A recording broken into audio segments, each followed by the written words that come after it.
એક ગામની અંદર સ્માર્ટ મીટર લગાવવાળા આવે. જો જૂના મીટર હતા ને એ બધા બદલી અને નવા મીટર લગાવી દીધા. અને મીટર બદલવાનો કોઈ કોસ્ટ પણ નહોતો, ફ્રી ઓફ મફતમાં કરી આપતા હતા. એટલે બધાએ બદલાય, કોઈ નવું મીટર લાગી જાય છે મફતમાં લગાવી દઈએ. એક્સેપ્ટ કે 4-5 જણા લોકો છે જે ગામના છે એમને ના લગાવ્યું, બાકી બધાએ મીટર બદલાવ્યું.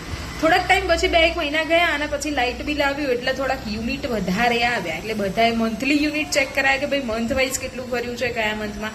તો ખબર પડી કે ભાઈ થોડુંક આપણું આ વખતે અપ આવ્યું છે. બની શકે કદાચ આવતા મહિને ઓછું આવશે. બધાને આવ્યું છે એટલે આપણે તો પાછું ઘેટા બકરાવાળી ચાલ કે બધાને વધારે આવ્યું છે એટલે અમારે આવ્યું. એટલે કોઈ કશું બોલ્યું નહીં.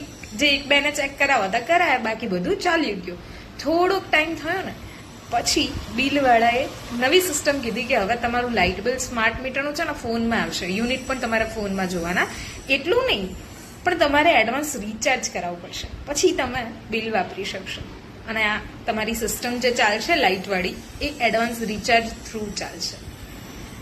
પછી બધાને થયું કે ભાઈ આપણે તો જાતે જ પગ ઉપર કુહાડી મારી છે. એટલે જ્યારે પેલા 4-5 લોકોએ નતા કર્યા ને ત્યારે આખું ગામ હસતું હતું એના પર કે આ બહુ દોઢ ડાયા છે, એમ બહુ વધારે પડતા ભણેલા છે એટલે આ નહીં કરાવે, મફત થતું દૂધ કરાવી લાવે. એ વધારે ભણેલા હતા ને બચી ગયા.